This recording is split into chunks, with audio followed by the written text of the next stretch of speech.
It's Faizan Raza presents.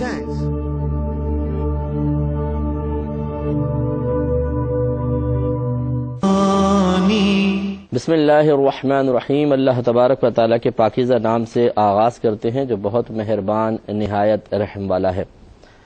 الحمدللہ بخاری شریف کے احادیث پر درس کا سلسلہ جاری و ساری ہے، اور بفضل الہی ہم شروع سے ان احادیث کو لے کر چلے تھے، اور الحمدللہ پچھلے پروگرام میں ہم نے کتاب الوضو تمام کیا تھا، اور میں نے عرض کیا تھا کہ انشاءاللہ نیکسٹ پروگرام سے ہم کتاب الغسل کا آغاز کریں گے۔ تو انشاءاللہ اب جو حدیثیں آئیں گی وہ غسل سے متعلق ہیں، پھر اس کے بعد تیمم کا باب شروع ہوگا، اور اس طرح طہارت کا باب کافی حد تک ہم مکمل کرنے میں کامیاب ہو جائیں گے۔ میں تقریباً ہر حدیث کو بیان کرتا رہا ہوں، لیکن ہم نے چند احادیث یقیناً درمیان میں چھوڑی ہیں، کیونکہ بعض احادیث ایسی ہوتی ہیں جو فنی اعتبار سے، علمی اعتبار سے کتاب میں درج کرنا ضروری تھا، تو امام بخاری رحمۃ اللہ علیہ نے ان کو درج کیا تاکہ جو پڑھنے والا ہے کم از کم وہ ان احکامات پر مطلع ہو جائے جو ان احادیث کریمہ میں ذکر کیے گئے ہیں۔ لیکن ان کے مضامین بعض ایسے ہوتے ہیں کہ اگر ہم عوام کے سامنے اس کو بعین ہی بیان کریں، چاہے کتنی تشریح کے ساتھ، کتنی احتیاط کے ساتھ، تو وہ بعض چیزیں ایسی ہوتی ہیں کہ وہ مناسب نہیں ہوتی کہ لوگوں کے سامنے اس کو ذکر کیا جائے۔ تو اس کے لیے پھر آپ جو ہم چندی میں حدیثیں انشاءاللہ ایسی ترک کروں گا، اور وہ ایک مصلحت صحیحہ ہے، وہ اگر آپ چاہیں تو کہیں سے اگر آپ کو بخاری کی کتاب مل جائے تو آپ اس کا مطالعہ کریں، اور جو حدیث آپ یہ دیکھتے ہیں کہ ہماری ترتیب میں رہ جاتی ہیں تو، اور لیکن یہ ضرور ہے، میں آپ کو اطمینان دلاتا ہوں کہ جو احادیث رہ جاتی ہیں ان میں کوئی ایسی بات نہیں ہوتی ہے کہ جن کو اگر نہ سیکھا جائے تو علم کے لحاظ سے ہمیں کوئی نقصان ہوگا یا کوئی حکم کو جاننے میں کوتاہی ہو جائے گی۔ اگر ایسا ہوتا تو ہم ضرور ان کو بیان کر دیتے۔ وہ ایسی حدیثیں نہیں ہوتی ہیں کہ عام آدمی کے لیے بہت زیادہ نافع ہوں،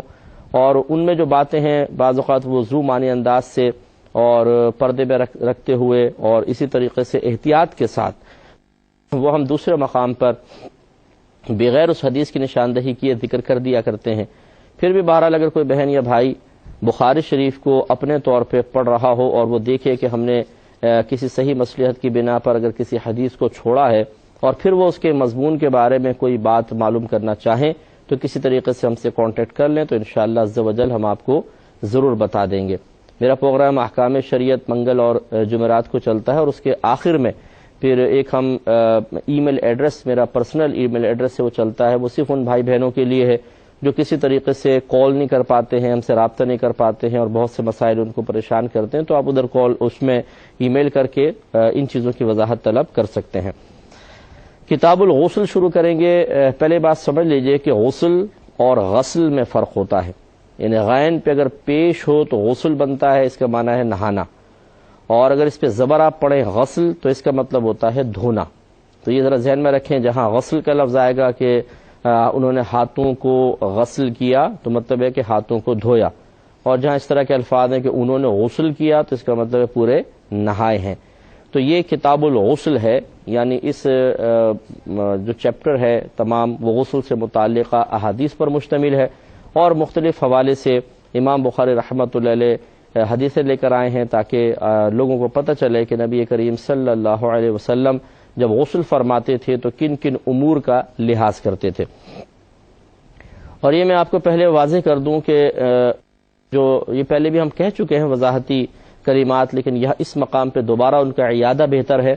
کہ امام بخاری رحمۃ اللہ علیہ نے اس بات کا اہتمام نہیں کیا کہ ایک موضوع سے متعلق اس طرح تمام حدیثیں لے آئیں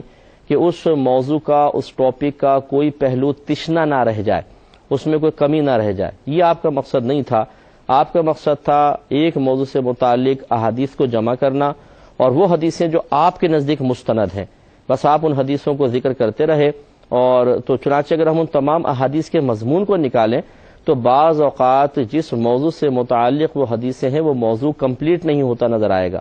جیسے یہ کتاب الغسل کا مسئلہ ہے کہ اس میں ہر وہ حدیث نہیں ڈال دی ہے کہ اگر آپ ان تمام احادیث کو پڑھ لیں تو مکمل طور پہ A to Z آپ کو پتہ چل جائے کہ نبی کریم صلی اللہ علیہ وسلم نے غسل کے بارے میں کیا کیا فرمایا یا کیا کیا آپ نے کیا ہے۔ یہی وجہ ہے کہ پھر جب فقہا کسی ایک موضوع سے متعلق کوئی نتائج مرتب کرنا چاہتے ہیں، رزلٹ لانا چاہتے ہیں، اس کا خلاصہ نکالنا چاہتے ہیں، تو صرف بخاری پر اکتفا نہیں کرتے ہیں، پھر وہ مسلم بھی لیں گے، نسائی ہے، ابن ماجہ، ابو داؤد، ترمذی، ان تمام کے اندر پھر اس کے علاوہ بھی اور بھی احادیث ہیں، سے مصنف ہے، ابن ابی شیبہ ہے، یہ بہت مستند کتاب ہے، دارمی ہے اور بیہقی ہے، طبرانی ہے، ان کے اندر سے بھی وہ مواد نکالتے ہیں، پھر تمام حدیثیں سامنے ہوتی ہیں اور پھر ایک نتیجہ مرتب کیا جاتا ہے۔ لہذا ہمارے سننے والے بھائیوں بہنوں کی اور دیکھنے والوں کی خدمت میں گزارش ہے کہ آپ اس جہت سے ان حدیثوں کو نہیں دیکھیں گے کہ شاید مکمل غسل کے بارے میں 100% معلومات ان سے حاصل ہو جائے گی، ایسا نہیں ہوگا۔ اور اگر نہ ہو تو آپ یہ مت سوچئے گا کہ یہ تو جی ابھی امام بخاری نے کیا کیا، بہت ہی کم حدیثیں لا کر اس موضوع کو انکمپلیٹ چھوڑ دیا ہے، ایسا نہیں ہے۔ ان کا مقصود کسی موضوع کا مکمل طور پہ احاطہ کرنا نہیں ہے، ان کا موضوع چند حدیثیں ذکر کرنا ہے جو ان کے نزدیک مستند تھیں۔ ہاں یہ ضرور ہے کہ انشاءاللہ عز و جل اگر کوئی چیز رہ جاتی ہے تو میں آپ کو اس کے بارے میں عرض ضرور کر دوں گا تاکہ یہ غسل کا موضوع بالکل مکمل ہو جائے۔ تو پہلے امام بخاری رحمۃ اللہ علیہ اللہ تبارک و تعالیٰ کا ایک قول لے کر آئے ہیں، یعنی قرآن کی آیات آپ نے ذکر فرمائی ہیں۔ یہ کہتے ہیں کہ اللہ تعالیٰ کا یہ ارشاد کہ وَإِن كُنتُمْ جُنُبًا فَاطَّهَّرُوا وَإِن كُنتُمْ مَرْضَىٰ أَوْ عَلَىٰ سَفَرٍ أَوْ جَاءَ أَحَدٌ مِّنكُم مِّنَ الْغَائِطِ أَوْ لَامَسْتُمُ النِّسَاءَ فَلَمْ تَجِدُوا مَاءً فَتَيَمَّمُوا صَعِيدًا طَيِّبًا فَامْسَحُوا بِوُجُوهِكُمْ وَأَيْدِيكُمْ مِنْهُ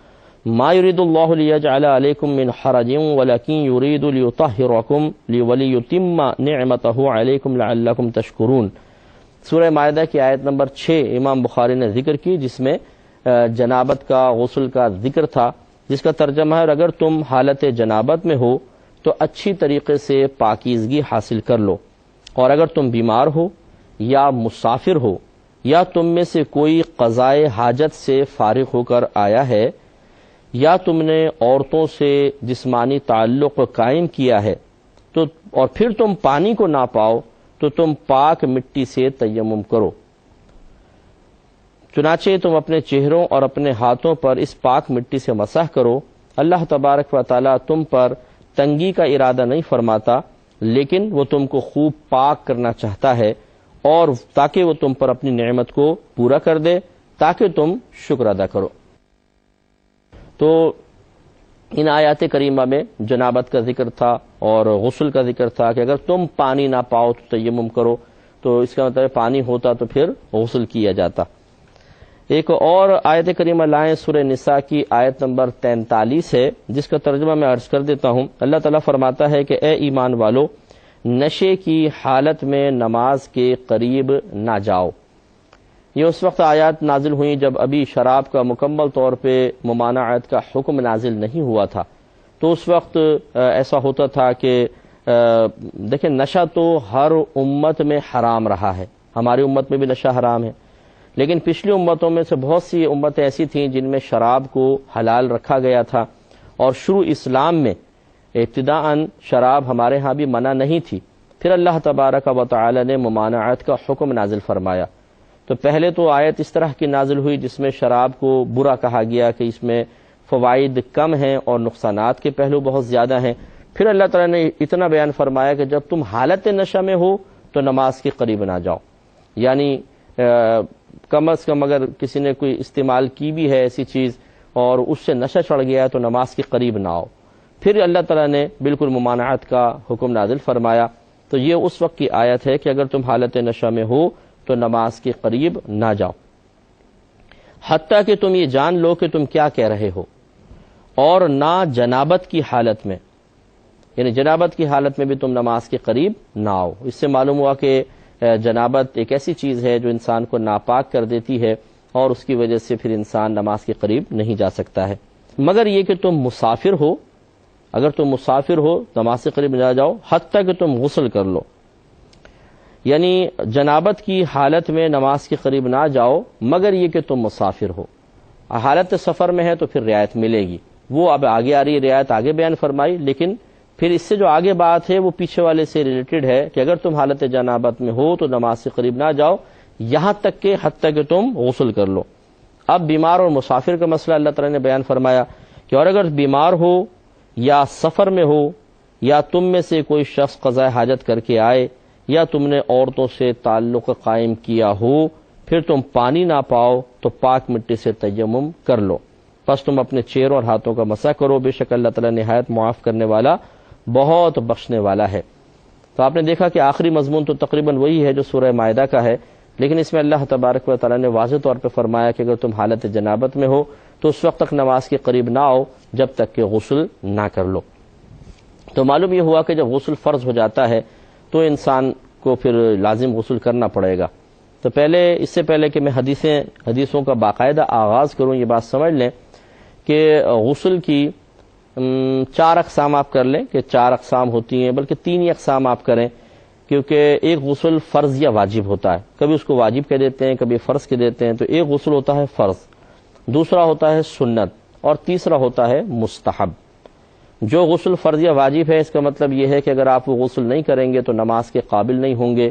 اور نہ قرآن پاک کی تلاوت زبان سے کر سکتے ہیں، نہ مسجد میں جا سکتے ہیں، نہ طواف کر سکتے ہیں۔ یہ ایک ناپاکی ہے جو ہم پر طاری ہو جاتی ہے، اور اس کو دور کرنے کے لیے غسل کرنا لازم ہوتا ہے۔ دوسرا غسل سنت ہوتا ہے، جیسے جمعے کے روز یا عیدین کے دن ہم غسل کرتے ہیں، ناپاک نہیں ہوتے پاک ہی ہیں، لیکن اہتمام جمعہ کے لیے نبی کریم صلی اللہ علیہ وسلم نے غسل کرنے کا حکم فرمایا، اسی طریقے سے عیدین میں ہم غسل کرتے ہیں، تو یہ سنت ہے۔ ایک مستحب ہوتا ہے، جیسے مثال کے طور پہ آپ کہیں باہر گئے تھے، پسینے وغیرہ آ گئے، جسم میں کوئی اسمیل وغیرہ ہو گئی، اس کو دور کرنے کے لیے آپ نے غسل کیا، تو یہ مستحب ہوگا۔ تو سنت اگر نہیں بھی کیا تو گناہ گار نہیں ہوتے، اور مستحب کو اگر ترک کیا تو بالکل کچھ ملامت بھی نہیں ہے، کچھ بھی برا نہیں ہے۔ ہاں یہ ہے کہ اگر سنت ترک کی یا مستحب کو ترک کیا تو ثواب سے محرومی ضرور ہو جاتی ہے۔ خلاصہ کلام یہ ہے کہ انسان کو چاہیے کہ وہ کم از کم یہ تو ضرور سیکھے کہ کن کن امور سے مجھ پر غسل لازم ہو سکتا ہے۔ تو ان میں سے چند چیزیں ہوتی ہیں، دیکھیں خواتین کے سلسلے میں تو خاص طور پر حیض اور نفاس، جو ماہواری آتی ہے، جس کو پیریڈز کہتے ہیں، ایام مخصوصہ ہوتے ہیں، ان سے فراغت کے بعد بہنوں پر غسل واجب ہو جاتا ہے، انہیں غسل کرنا ہوتا ہے۔ اسی طریقے سے جب بچہ پیدا ہوتا ہے اس کے بعد جب وہ فارغ ہو جاتی ہیں، جس کو چلہ کہتے ہیں بعض لوگ، تو اس کے بعد پھر بہن کو غسل کرنا لازم ہوتا ہے۔ تو حیض اور نفاس کے بعد ایک تو یہ 2 اسباب ہو گئے غسل کے وجوب کے۔ تیسرا احتلام ہوتا ہے۔ احتلام کا مطلب رات کو سوتے میں غسل کا واجب ہو جانا۔ اس میں اصول شرع ہمیں یہ ملتا ہے کہ اگر کسی کی آنکھ صبح کھلتی ہے اور وہ اپنے کپڑوں پر تری پاتا ہے، چاہے وہ مرد ہے یا عورت ہے، گیلا پن موجود ہے، تو پھر ان پہ غسل واجب ہوگا۔ اور اگر وہ ایسا نہیں ہے، پیشاب کے سے قطرات بعض اوقات نکل آتے ہیں، تو اس پہ غسل واجب نہیں ہوتا ہے، لیکن احتلام کے قطرات باقاعدہ نکلیں گے تو اس پر غسل واجب ہوگا۔ اور اس میں احتلام کے ذریعے جب غسل واجب ہو رہا ہے تو اس میں صرف تری کا اعتبار ہے کہ تری ہونی چاہیے، یہ نہیں کہ رات میں خواب یاد تھا یا نہیں تھا، احتلام ہونا یاد تھا یا نہیں تھا، اس کا اعتبار نہیں ہے۔ لہٰذا اگر ایک شخص رات کو سویا، صبح جاگا، رات میں کچھ یاد نہیں ہے، کچھ ہوا تھا نہیں ہوا تھا، لیکن کپڑوں پہ نشانات پائے، غسل واجب ہوگا۔ اور ایک شخص ایسا ہے جو رات کو سو رہا ہے، اسے کوئی خواب نظر آیا، کوئی برا خواب نظر آیا، اور اس کو ایسا محسوس بھی ہوا کہ مجھے احتلام ہوا ہے، حتیٰ کہ احتلام کی لذت بھی اس نے محسوس کر لی، لیکن جب وہ صبح جاگا اور اپنے کپڑے چیک کرتا ہے تو کوئی اس پہ نشان نہیں ہے، تو غسل واجب نہیں ہوگا۔ خلاصہ کلام یہ ہے کہ احتلام سے غسل کے وجوب کے لیے شرط ہے کہ انسان صبح اپنے کپڑوں پر احتلام کے قطرات کو باقاعدہ اپنی آنکھوں سے دیکھے، موجود ہوں تو غسل واجب ہوگا، ورنہ نہیں ہوگا۔ یہ ضرور یہ دیکھیں شرعیوں کے مسئلہ ہے، اس لیے میں تھوڑی وضاحت اس کی عرض کر رہا ہوں کہ بعض اوقات اس قسم کے مسائل سنتے ہوئے بعض حضرات شاید کوئی شرم سی بھی محسوس کریں، لیکن یہ بہت امپورٹنٹ چیز ہے۔ اگر یہ امپورٹنٹ نہ ہوتی اتنی تو میں آپ کی خدمت میں عرض نہیں کرتا، کیونکہ میں ایک ایز اے مفتی کام کر رہا ہوں، اور بلا مبالغہ سینکڑوں میلز میرے پاس آتی ہیں، سینکڑوں، جب سے میں کام کر رہا ہوں تو لاکھوں نہیں تو ہزاروں تک تو لوگ پہنچ ہی گئے ہوں گے جو مجھ سے رجوع کرتے رہتے ہیں مسائل کے سلسلے میں۔ ہمارے خصوصاً ینگ جنریشن ان مسائل سے ناواقفی کی بنا پر اتنے زیادہ غلط اقدامات بعض اوقات کر لیتی ہے کہ وہ سمجھتے ہیں ہم ناپاک ہیں، ہوتے پاک ہیں، بعض اوقات ناپاک ہوتے ہیں، سمجھتے ہیں پاک ہیں، اسی میں نمازیں پڑھ رہے ہیں، اسی میں جمعہ پڑھ رہے ہیں، اسی میں اور دیگر معاملات کر رہے ہیں۔ تو اس لیے تھوڑا سا ہمیں وضاحت کرنی پڑ رہی ہے، تو اس کی پوری وضاحت انشاءاللہ